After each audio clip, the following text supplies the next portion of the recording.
छगन भुजबळ म्हणाले की मी नाशिकमधून लोकसभा लढवणार होतो, परंतु माझा अपमान झाला त्यामुळे मी लढलो नाही. आता ते कोणी अपमान केला तर भुजबळ साहेबांना विधानसभेत संधी आहे बदला घेण्याची.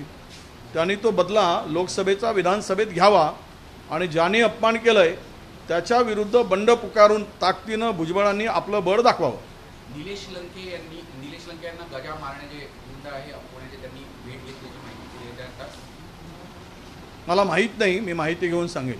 बीजेपी ने कहा उद्धव ठाकरे को हिंदू के वोट नहीं मिले, मुसलमान के वोट. वो इसका मतलब हिंदू उनके साथ में नहीं है, बीजेपी के साथ पराजय हुआ है. तो अगर हिंदू के वोट उनको मिलते तो पराजय क्यों होता? इसका स्पष्ट अर्थ है कि उनका पराजय में ही हिंदू उनके साथ में नहीं है. जहाँ जहाँ राम का वास था वहाँ उनका पराजय हुआ है. त्याचाच अर्थ असा आहे की हिंदू आणि प्रभू रामचंद्रांनी भारतीय जनता पक्षाला नाकारलं आहे.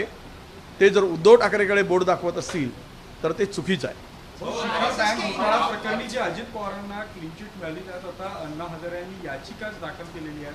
त्यामुळे आता या सगळ्या घटनेचा काय अर्थ घ्याल? कारण 2 दिवस आधी संघानं देखील असं म्हटलं होतं की अजित नाही, आता एवढे सगळे महाघोटाळे महाराष्ट्रात देशात झाले त्यावेळेस अण्णा हजारे बोलतील अशी अपेक्षा होती. ठीक आहे, त्यांनी त्यावेळेस बोलले नाहीत.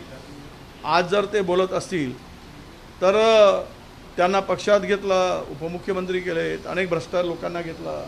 त्यावेळेस जर अण्णा हजारे उठून बसले असते तर आज मात्र अनेक भ्रष्टाचारांना आणि सरकारमध्ये झालेला भ्रष्टाचार, मागच्या 5 वर्षामध्ये अनेक मंत्र्यावर गंभीर आरोप होते.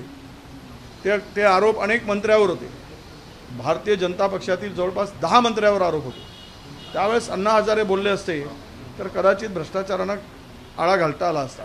परंतु आज जे बोलले ते त्यामध्ये आम्ही एवढंच म्हणू की अण्णा हजारे आता झोपी गेलेले जागे झाले याचा आनंद आहे.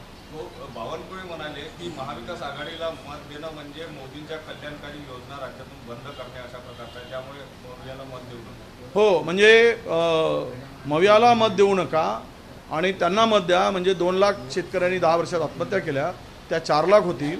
40,000 बेरोजगारांनी रोजगार मिळत नाही म्हणून युवकांनी आत्महत्या केल्या, त्यांच्यात वाढ होईल.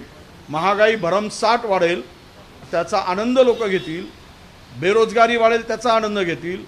चीन घुसला आहे 4,000 स्क्वेअर किलोमीटर, त्याचा देशातील लोकांना आनंद होईल. काश्मीरमध्ये अतिरेकी कारवाया वाढलेत, त्याचा लोकांना आनंद मिळेल म्हणून त्यांना मत द्या. म्हणजे लोकांना खड्ड्यात घाला आणि त्यांना मत द्या, ही त्यांची मागणी असेल कदाचित. जयंत पाटील यांनी असं म्हटलेलं आहे की महाविकास आघाडीमध्ये आरएसएस नेता इंद्र कुमार ने कहा कि जो पार्टी भगवान राम की बात कर रही थी, लोगों ने उसे अहंकार के कारण उसे 241 पे रोका. प्रभु रामचंद्र को अहंकार नहीं था, नाम राम का लो, अहंकार दिखाओ. तो अहंकार तो जनता अहंकार जो दिखाता है उसको अपनी जगह दिखाती है. ये प्रभु रामचंद्र के नाम का वापर करोगे आप, और ये भूमि भी प्रभु रामचंद्र की है.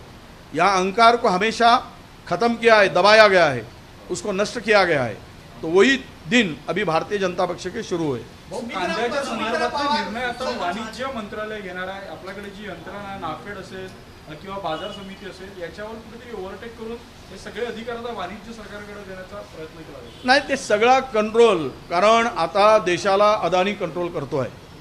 तो ग्रेन मार्केटमध्ये असेल, सिमेंट मार्केटमध्ये असेल, सगळ्याच देशातील आवश्यक वस्तूंचा जो काही स्थिती आहे त्यावर सगळा नियंत्रण आता हळूहळू त्यांना केंद्र सरकारला अदानींच्या हातात द्यायचं आहे. आणि त्यामुळे खाली जे शेतकरी आहेत त्यांना किंवा शेतकऱ्यांसाठी खालच्या ज्या यंत्रणा आहेत त्या निष्काम करायच्या. आणि शेतकरी ओरडला मेला तरी यांना फरक पडत नाही. कारण पाहिलं आहे पंजाब आणि हरियाणामधील 700 शेतकऱ्यांनी जीव गमावला तरी त्यांना काय फरक पडला. आता सत्ता तर आली आहे, त्यामुळे हा प्रयोग जो आहे तो अदानी अंबानीला लाभ पोहोचवण्यासाठी घेतलेला हा निर्णय आहे. या संदर्भातले आमच्याकडे माहिती आहे.